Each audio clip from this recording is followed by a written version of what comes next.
نحمده ونصلي على رسوله الكريم اما بعد فاعوذ بالله من الشيطان الرجيم بسم الله الرحمن الرحيم رب اشرح لي صدري ويسر لي امري واحلل عقدة من لساني يفقهوا قولي۔ ناظرین، پروگرام دعا کیجئے کے ساتھ ہم آپ کی خدمت میں حاضر ہیں۔ انشاءاللہ العزیز اس پروگرام میں ہم مختلف مواقع اور مختلف لوگوں کے لیے کی جانے والی دعاؤں کے بارے میں بات کریں گے۔ آج کے اس ابتدائی پروگرام میں ہم دعا کے آداب اور قبولیت کے مواقع وغیرہ کے موضوع پر بات کریں گے۔ دعا کیا ہے؟ دعا بندے کی اپنے رب سے التجا ہے، فریاد ہے، اس بات کا اظہار ہے کہ اے رب، میں محتاج ہوں، میں فقیر ہوں، اور تو داتا ہے، تو دینے والا ہے، سارے خزانوں کی کنجیاں تیرے ہاتھ میں ہے، تیرا دروازہ دن رات کھلا رہتا ہے، تو سب کی سنتا ہے، ہر وقت سنتا ہے، تو دل ہی دل میں پکارے جانے والی دعائیں بھی سنتا ہے اور زور سے بولی جانے والی بھی۔ دعا انسان کی تمناؤں کے لب پر آنے کا نام ہے، جیسے علامہ اقبال نے بہت خوبصورتی سے کہا تھا کہ لب پہ آتی ہے دعا بن کے تمنا میری، کہ میری تمنائیں، میری آرزویں، میرے اندر کی خواہشات اور میری ضروریات، ان سب کو پورا کرنے کے لیے اے رب میری کوششیں کافی نہیں، ان کی تکمیل کے لیے میں تیرے سامنے ہاتھ پھیلاتا ہوں اور میں تجھ سے ہی دعا کرتا ہوں۔ حضرت زکریا علیہ السلام نے بہت خشوع کے ساتھ اور بہت یقین کے ساتھ اپنے رب سے کہا تھا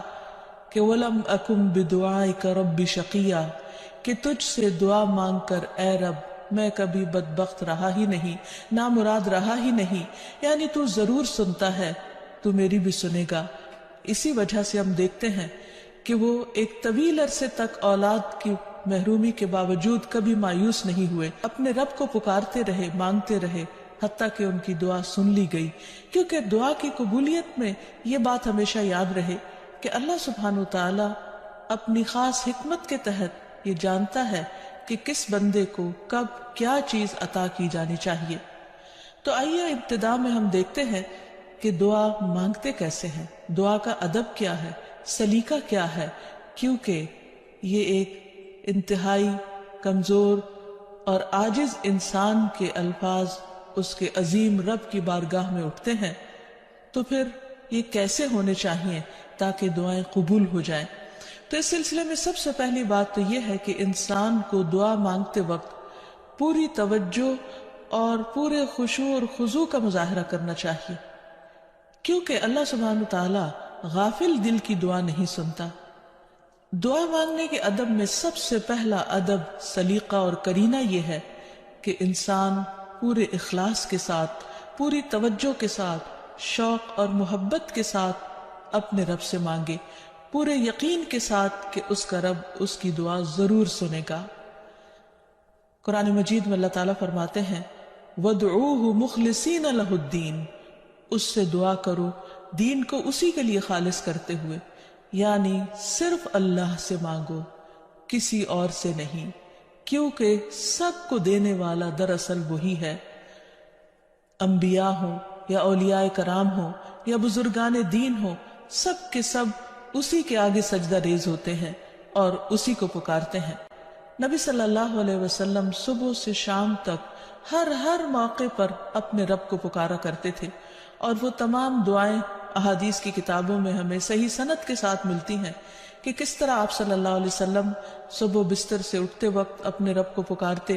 پھر نماز میں کون کون سی دعائیں مانگتے، پھر اسی طرح کھانا کھانے سے پہلے، کھانا کھانے کے بعد، یہاں تک کہ اگر چھینک آئے تو اس وقت کیا پڑھا جائے، اور اسی طرح رات کو سوتے وقت، اور بے شمار مواقع کی دعائیں، اور اس کے علاوہ بھی نبی صلی اللہ علیہ وسلم کی دعائیں بہت ہی خوبصورت انداز میں مختلف کتابوں میں ہمیں ملتی ہیں، جس سے ہمیں دعا مانگنے کا سلیقہ اور ادب پتہ چلتا ہے، کیونکہ نبی صلی اللہ علیہ وسلم اللہ کے محبوب تھے، اور کس طرح اللہ کے محبوب نے اپنی عاجزی اور انکساری کا اظہار اپنے رب کے حضور کیا ہے، وہ ہمارے لیے ایک بہترین نمونہ ہے۔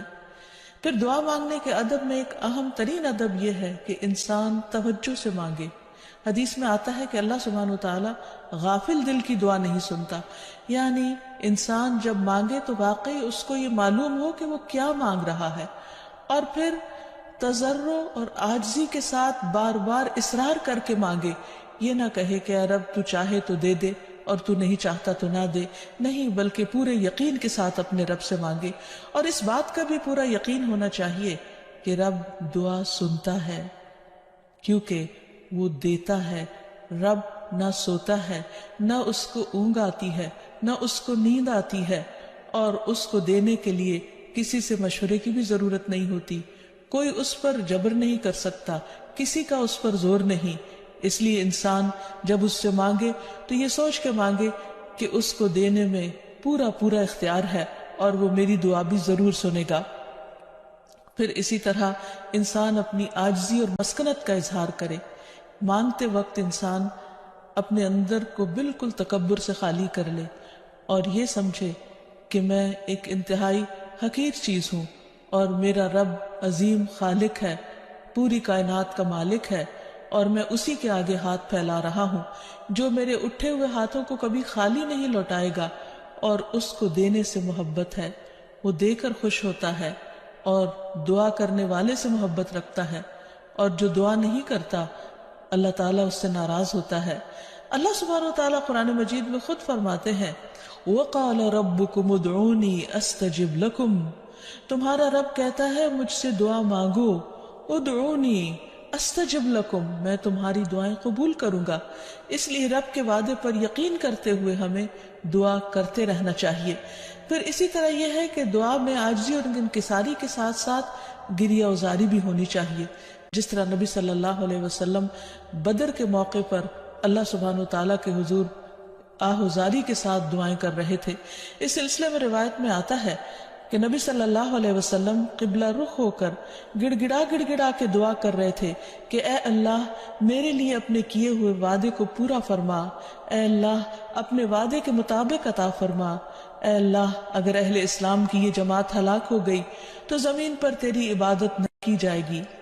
اور پھر اس قدر عاجزی و زاری تھی کہ حضرت ابوبکر صدیق رضی اللہ تعالیٰ عنہ نے جب آپ کو دیکھا تو پیچھے سے آ کر آپ سے چمٹ گئے اور کہنے لگے کہ اے اللہ کے نبی اب بہت کافی ہو چکا، آپ نے اپنے رب سے بہت کچھ مانگ لیا، اللہ تعالیٰ آپ سے کیے ہوئے وعدے کو ضرور پورا کرے گا۔ پھر اسی طرح یہ ہے کہ انسان دعا میں تکرار کرے، یہ نہ ہو کہ ایک بار مانگے، دو بار مانگے اور اس کے بعد تھک کر بیٹھ جائے اور یہ کہے کہ میری دعا تو سنی نہیں جاتی، اس لیے دعا مانگنے کا فائدہ نہیں۔ نہیں، ہم دیکھتے ہیں کہ کس طرح انبیاء علیہ السلام مسلسل دعائیں مانگتے رہے، اصرار کے ساتھ مانگتے رہے۔ اس سلسلے میں ہمیں رسول اللہ صلی اللہ علیہ وسلم کی ایک حدیث سے بھی پتہ چلتا ہے کہ جب اصرار کے ساتھ اور تکرار کے ساتھ انسان دعا کرتا ہے تو اس کا کیا فائدہ ہوتا ہے۔ آپ صلی اللہ علیہ وسلم نے فرمایا جس شخص نے 3 مرتبہ اللہ تعالیٰ سے جنت مانگی، جنت اس کے لیے دعا کرنے لگتی ہے کہ اے اللہ اسے جنت میں داخل کر دے، اور جو شخص 3 مرتبہ دوزخ سے پناہ مانگے تو دوزخ اس کے لیے دعا کرنے لگتی ہے کہ یا رب اس شخص کو دوزخ سے پناہ دے۔ پھر اسی طرح یہ ہے کہ انسان کو چاہیے کہ انسان مانگنے کے انداز میں ہاتھ اٹھا کر اللہ تعالیٰ سے مانگے، کیونکہ اللہ سبحانہ وتعالیٰ بہت حیا والا ہے، بہت کرم فرمانے والا ہے۔ اس کو اس بات سے شرم آتی ہے کہ اس کا کوئی بندہ اس کے آگے ہاتھ پھیلائے اور پھر اللہ تعالیٰ ان ہاتھوں کو خالی لوٹا دے۔ وہ سب سے بڑا بادشاہ ہے، حقیقی بادشاہ، مالک کائنات، سارے خزانوں کا مالک، وہ کبھی بھی اپنے بندے کو خالی ہاتھ نہیں لوٹاتا۔ ہاں یہ ضرور ہے کہ کبھی وہ انسان کو فوراً مل جاتا ہے جو انسان اپنے لیے طلب کرتا ہے، اور کبھی ایسا ہوتا ہے کہ اس سے بہتر کچھ اور عطا کر دیا جاتا ہے، یا اس سے کوئی آنے والی مصیبت ٹال دی جاتی ہے، یا پھر آخرت میں اس کے لیے اس دعا کے اجر کو ذخیرہ کر دیا جاتا ہے، جسے دیکھ کر انسان تمنا کرے گا کہ کاش دنیا میں اس کو اپنی دعاؤں کے صلے میں کچھ بھی نہ ملا ہوتا۔ پھر اسی طرح یہ ہے کہ دعا کرتے وقت انسان کو حمد و ثنا کے ساتھ آغاز کرنا چاہیے، یعنی اللہ سبحانہ وتعالیٰ کی تعریف کرنی چاہیے، نبی صلی اللہ علیہ وسلم پر درود شریف پڑھنا چاہیے، اور اس کے بعد اپنی عرض رکھنی چاہیے۔ تو جس دعا کے آگے پیچھے درود شریف پڑھ لیا جائے وہ دعا بھی قبول ہوتی ہے۔ فضالہ بن عبید رضی اللہ عنہ سے روایت ہے کہ ایک مرتبہ رسول اکرم صلی اللہ علیہ وسلم تشریف فرما تھے۔ ایک شخص آیا اور اس نے نماز پڑھی، پھر کہنے لگا اے اللہ مجھے بخش دے اور مجھ پر رحم کر۔ تو رسول اللہ صلی اللہ علیہ وسلم نے فرمایا اے نمازی تو نے جلدی کی، جب نماز پڑھ چکو تو بیٹھے رہو، اللہ کی اس طرح حمد و ثنا بیان کرو جیسا کہ اس کا حق ہے، پھر مجھ پر درود بھیجو، پھر اس سے دعا کرو۔ یعنی یہ دعا مانگنے کا ادب اور سلیقہ ہے۔ پھر اسی طرح یہ ہے کہ انسان کی دعاؤں کی قبولیت میں بعض اوقات اس کے گناہ حائل ہوتے ہیں، اور جب انسان استغفار کرتا ہے، توبہ کرتا ہے، تو دروازے کھل جاتے ہیں۔ اسی لیے انسان جب دعا کرے تو اس کے ساتھ ساتھ اپنے رب سے توبہ اور استغفار کرے۔ پھر اسی طرح دعا کرنے کے ادب میں سے ایک چیز یہ بھی ہے کہ انسان جب دعا کرنا شروع کرے تو سب سے پہلے اپنے لیے دعا کرے، پھر اپنے قریبی لوگوں کے لیے دعا کرے، اور پھر تمام لوگوں کے لیے دعا کرے۔ جیسے حضرت ابراہیم علیہ السلام کی دعا میں آتا ہے ربنا اغفر لی ولوالدی وللمؤمنین یوم یقوم الحساب، کہ اے ہمارے رب مجھے بخش دے اور میرے والدین کو بخش دے اور تمام مومنوں کو بخش دے جس دن حساب کتاب قائم ہو۔ پھر اسی طرح دعا مانگنے کے آداب میں سے یہ بھی ہے کہ انسان جامع الفاظ کے ساتھ، بہترین الفاظ کے ساتھ دعا مانگے، اور اس سلسلے میں ہم دیکھتے ہیں کہ نبی صلی اللہ علیہ وسلم سے بڑھ کر کس کے الفاظ جامع ہو سکتے ہیں، کمپریہنسو، کہ کم الفاظ میں زیادہ بڑی چیزیں مانگی گئی ہیں۔ اس لیے ہمیں مسنون دعاؤں کو یاد کرنے اور ان کو پڑھنے کا بھی اہتمام کرنا چاہیے۔ نبی صلی اللہ علیہ وسلم کو جو خاص چیزیں عطا کی گئی تھی ان میں سے ایک چیز جوامع الکلم تھی، جس کے بارے میں آپ نے فرمایا اوتیت جوامع الکلم، مجھے جامع بات کہنے کی صلاحیت بخشی گئی ہے، یعنی کم الفاظ میں زیادہ بڑا مضمون۔ پھر اسی طرح انسان کو اپنے نیک اعمال کو وسیلہ بنا کر دعا کرنی چاہیے۔ اگر زندگی میں انسان نے خالصتاً اللہ تعالیٰ کے لیے کچھ کام کیا ہو تو مشکل وقت میں، تکلیف کے وقت میں، پریشانی کے وقت میں انسان اپنے رب کے سامنے اس نیک عمل کا ذکر کر کے اس کے وسیلے سے دعا کرے۔ جیسے ہمیں ایک حدیث سے پتہ چلتا ہے کہ کچھ لوگ کہیں سفر پر جا رہے تھے تو راستے میں بارش شروع ہو گئی، بارش سے بچنے کے لیے انہوں نے غار میں پناہ لی، تو اتنے میں ایک بڑا پتھر لڑک کر غار کے دروازے کے آگے آ گرا اور غار کا دروازہ بند ہو گیا، اور اس طرح وہ باہر نہیں نکل پا رہے تھے۔ تو اس وقت ان تینوں نے آپس میں یہی سوچا کہ ہم اپنے اس عمل کو سامنے رکھ کر اللہ تعالیٰ سے دعا کرتے ہیں جو خالصتاً ہم نے اللہ تعالیٰ کی رضا کے لیے کیا۔ تو بہرحال تینوں نے اپنے اپنے نیک عمل کا ذکر کیا، جس کی بدولت ان کی دعا قبول ہو گئی اور غار کے پتھر ہٹ گیا جو کہ بظاہر ناممکنات میں سے تھا، اور اس طرح وہ لوگ وہاں سے نکل آئے، ادروائز ان کی زندگی بھی خطرے میں تھی۔ پھر اسی طرح یہ ہے کہ اللہ تعالیٰ کے خوبصورت ناموں کو وسیلہ بنا کر دعا کرنی چاہیے۔ قرآن مجید میں آتا ہے وَلِلَّهِ الْأَسْمَاءُ الْحُسْنَى فَادْعُوهُ بِهَا، اور اللہ کے لیے ہیں اچھے اچھے نام، بس اسے پکارو ان ناموں کے ذریعے، یعنی ان کے وسیلے سے۔ تو اللہ سبحانہ وتعالیٰ کے نام مختلف دعاؤں کے آخر میں بھی آتے ہیں، اور اس کے علاوہ اللہ تعالیٰ کے ان سارے ناموں کو پڑھ کر بھی دعا کی جا سکتی ہے، یا پھر کسی خاص نام کے ساتھ بھی اس کو پکارا جا سکتا ہے۔ جیسے عموماً ہم یا اللہ تو کہتے ہی ہیں، یا پھر یا رب، یا رحمان، یا رحیم، یا کریم، یا ذی الجلال والاکرام، یا حی یا قیوم برحمتک استغیث۔ ان اچھے اچھے ناموں کے ساتھ اللہ تعالیٰ کو بار بار پکار کر دعا کرنے سے دعا قبول ہوتی ہے۔ پھر اسی طرح اگر کوئی شخص باوضو دعا کرتا ہے تو اس کی دعا بھی قبول ہوتی ہے۔ اس سلسلے میں ہم دیکھتے ہیں ابو عامر رضی اللہ عنہ جب شہید ہوئے تو ابو موسیٰ اشعری رضی اللہ عنہ نے آ کر نبی صلی اللہ علیہ وسلم کو اس کی خبر دی اور کہا کہ ابو عامر نے کہا تھا کہ آپ صلی اللہ علیہ وسلم سے کہنا کہ میرے لیے استغفار کریں۔ آپ نے پانی طلب فرمایا، وضو کیا، پھر ہاتھ اٹھا کر دعا کی، اے اللہ عبید ابو عامر کی مغفرت فرما۔ پھر اسی طرح دعا کی قبولیت کے آداب میں سے ایک ادب یہ بھی ہے کہ انسان حلال رزق کا اہتمام کرے۔ نبی اکرم صلی اللہ علیہ وسلم نے ایک شخص کا ذکر کیا کہ وہ طویل سفر کرتا ہے، پریشان حال ہے اور خاک آلود ہے اس کے بال اور اس کا لباس، اور وہ بہت تھکا ہوا ہے اور اپنے ہاتھ آسمان کی طرف اٹھا کر کہتا ہے یا رب یا رب، لیکن اس کی دعا کہاں سے قبول کی جائے؟ اس کا کھانا بھی حرام کا، اس کا پہننا بھی حرام کا، اور وہ حرام پر ہی پرورش پایا، تو اس کی دعا کہاں سے قبول ہو؟ تو اس سے یہ پتہ چلتا ہے کہ انسان اگر یہ چاہتا ہے کہ اس کی دعائیں قبول ہوں تو وہ اپنے کھانے پینے اور اپنے لباس اور اپنی زندگی میں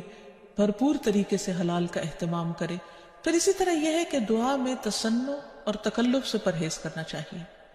اس سلسلے میں ایک حدیث میں آتا ہے، ابن عباس فرماتے ہیں کہ دعا میں قافیہ بندی سے پرہیز کرتے رہنا، کیونکہ میں نے رسول اللہ صلی اللہ علیہ وسلم اور آپ کے صحابہ کو دیکھا ہے کہ وہ ہمیشہ اس سے اجتناب کرتے تھے، یعنی اس سے بچا کرتے تھے۔ پھر اسی طرح دعا میں مبالغے سے بھی پرہیز کرنا چاہیے۔ نبی صلی اللہ علیہ وسلم نے فرمایا عنقریب اس امت میں ایسے لوگ آئیں گے جو طہارت اور دعا میں مبالغہ کریں گے، یعنی حد سے زیادہ لمبی دعائیں کریں گے، کیونکہ دعا اس وقت تک انسان کو کرنی چاہیے جب تک اس کا خشوع و خضوع قائم رہے اور واقعی وہ اللہ سے دعا کر رہا ہو۔ لیکن صرف لمبی دعا اس لیے کہ شاید بہت زیادہ لمبی دعا کرنے سے زیادہ قبولیت ہوگی، تو اصل چیز کوالٹی ہے۔ بعض اوقات انسان صرف ایک جملہ بولتا ہے لیکن اتنے درد کے ساتھ، اتنے احساس کے ساتھ، اتنی شدت کے ساتھ کہ وہی کافی ہو جاتا ہے۔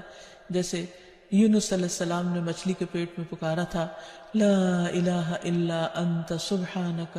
انی کنت من الظالمین، کہ لا الہ الا انت، نہیں کوئی الہ مگر تو ہی، سبحانکا تو پاک ہے، انی کنت من الظالمین بے شک میں ظالموں میں سے ہوں، میں گناہ گاروں میں سے ہوں۔ تو ان کی دعا فوراً سن لی گئی، قبول کر لی گئی۔ پھر اسی طرح کچھ اوقات اور مقامات ایسے ہیں کہ جہاں انسان کی دعا قبول ہوتی ہے، مثلا رات کے آخری حصے میں دعائیں بہت قبول ہوتی ہیں۔ حدیث میں آتا ہے رسول اللہ صلی اللہ علیہ وسلم نے فرمایا ہمارا رب تبارک و تعالی ہر رات کو اس وقت آسمان دنیا پر آتا ہے جب رات کا آخری تہائی حصہ رہ جاتا ہے، وہ کہتا ہے کوئی مجھ سے دعا کرنے والا ہے کہ میں اس کی دعا قبول کر لوں؟ کوئی مجھ سے مانگنے والا ہے کہ میں اسے عطا کر دوں؟ کوئی مجھ سے بخشش طلب کرنے والا ہے کہ میں اسے بخش دوں؟ یعنی اگر کوئی اس وقت مجھ سے دعا کرے گا تو میں ضرور اس کی دعا قبول کر لوں گا۔ لیکن عموماً رات کے آخری حصے میں انسان گہری نیند میں چلا جاتا ہے اور یہ قبولیت کا وقت اس سے کھو جاتا ہے۔ تو اس خصوصی طور پر اگر انسان کی زندگی میں کوئی پریشانی ہو یا کچھ چیزوں کے بارے میں وہ واقعی سنجیدہ ہو کہ وہ اسے ملنی چاہیے دنیا اور آخرت کی کامیابیوں میں سے، بھلائیوں اور خیر میں سے، تو اس کو چاہیے کہ اس وقت میں دعا کا اہتمام کرے۔ نبی صلی اللہ علیہ وسلم نے یہ بھی فرمایا کہ تمام اوقات سے زیادہ بندہ پچھلی رات میں اپنے رب کے قریب ہوتا ہے، پس اگر تم سے ہو سکے تو تم اس گھڑی میں اللہ کو یاد کرنے والوں میں سے بن جاؤ تو ضرور بن جاؤ۔ پھر اسی طرح آذان کے بعد اور اقامت سے پہلے دعا قبول ہوتی ہے، یعنی مؤذن جب آذان دے رہا ہو تو جو الفاظ وہ دہرا رہا ہو ان کو دہراتے جانا چاہیے، سوائے حی علی الصلاۃ اور حی علی الفلاح کے کہ اس کے جواب میں لا حول ولا قوت الا باللہ پڑھنا چاہیے۔ اور جب مؤذن آذان کہہ چکے تو آذان کے بعد کی دعا پڑھ کے درود شریف پڑھ کر جو بھی انسان کے دل میں حاجت ہو وہ اپنے رب کے سامنے رکھے، تو وہ دعا کے قبولیت کا وقت ہوتا ہے، اس وقت آسمان کے دروازے کھلتے ہیں۔ تو اس وقت انسان کو یہ وقت ضائع نہیں کرنا چاہیے اور چھوٹی چھوٹی چیزیں بھی اپنے رب سے مانگتے چلے جانا چاہیے تاکہ انسان کسی انسان کا محتاج نہ ہو۔ پھر اسی طرح سجدہ میں انسان اپنے رب کے بہت قریب ہوتا ہے، اس وقت دعائیں خوب سنی جاتی ہیں، تو خوب انسان کو پکارنا چاہیے۔ فرض نماز کے بعد دعا قبول ہوتی ہے، تو فرض نماز کے بعد آیت الکرسی پڑھنا اور دعا مانگنا انسان کے فائدے میں ہے، بجائے اس کے کہ انسان فوراً مصلی سے اٹھ جائے یا ادھر ادھر کی باتیں شروع کر دے۔ پھر اسی طرح جمعے کے دن ایک خاص گھڑی ہوتی ہے جس میں انسان کی دعا قبول ہوتی ہے، اور اس کے بارے میں ایک روایت میں آتا ہے کہ وہ جمعے کے دن کی آخری گھڑی ہوتی ہے۔ تو بہرحال جمعے کے دن خصوصی طور پر دعاؤں کے مانگنے کا اہتمام کرنا چاہیے۔ پھر اسی طرح ماہ رمضان میں ہر دن اور رات میں ایک گھڑی ایسی ہوتی ہے کہ جس میں دعا قبول ہوتی ہے، اس وقت بھی زیادہ سے زیادہ دعائیں مانگنی چاہیے۔ عرفہ کے دن اللہ سبحانہ وتعالیٰ سب سے زیادہ لوگوں کو جہنم کی آگ سے آزاد کرتا ہے، تو اس دن وہاں کے لوگ جو حج پر گئے ہیں وہ تو دعائیں مانگتے ہی ہیں، اور جو لوگ نہیں بھی جا سکے وہ بھی اس دن کی برکت سے فائدہ اٹھاتے ہوئے خوب خوب دعائیں کریں. پھر اسی طرح بارش ہوتے وقت بھی دعا قبول ہوتی ہے. پھر زمزم پیتے وقت دعائیں قبول ہوتی ہیں. قرآن مجید کی تلاوت کے بعد دعا قبول ہوتی ہے. تو انسان کو ان مواقع سے خوب خوب فائدہ اٹھانا چاہیے. پھر اسی طرح مریض اور میت کے پاس جو دعائیں کی جاتی ہیں وہ بھی قبول ہوتی ہیں. اور آخر میں یہ کہ رسول اللہ صلی اللہ علیہ وسلم نے بعض ایسے کلمات بتائے ہیں کہ جن کے ساتھ اگر اللہ تعالیٰ کو پکارا جائے تو انسان کی دعا قبول ہوتی ہے، اور وہ ہیں: اللہم انی اسألک یا اللہ الاحد الصمد الذي لم يلد ولم يولد ولم يكن له كفوا أحد أن تغفر لي ذنوبي إنك أنت الغفور الرحيم. اے اللہ، بے شک میں تجھ سے سوال کرتا ہوں، اے اللہ جو اکیلا ہے، بے نیاز ہے، ایسی ذات ہے جس نے کسی کو جنم نہیں دیا اور نہ ہی وہ جنم دیا گیا اور نہ ہی اس کا کوئی ہمسر ہے، یہ کہ تو میرے لیے میرے گناہوں کو بخش دے، بے شک تو بہت بخشنے والا نہایت مہربان ہے. تو نبی صلی اللہ علیہ وسلم نے اس شخص کے بارے میں جو یہ دعا پڑھ رہا تھا، آپ نے 3 بار فرمایا کہ اس کو بخش دیا گیا، اس کو بخش دیا گیا، اس کو بخش دیا گیا، کیونکہ اس نے اللہ سبحانہ وتعالیٰ کی ان صفات کے ساتھ، ان ناموں کے ساتھ اللہ تعالیٰ سے دعا کی تھی. تو اللہ تعالیٰ سے دعا ہے کہ وہ ہماری دعاؤں کو بھی سن لے اور ہمیں قبولیت کے اوقات سے بھرپور فائدہ اٹھانے کی توفیق دے اور ہمیں دعائیں مانگنے کے آداب سکھا دے. وآخر دعوانا ان الحمد للہ رب العالمین. السلام علیکم ورحمۃ اللہ وبرکاتہ.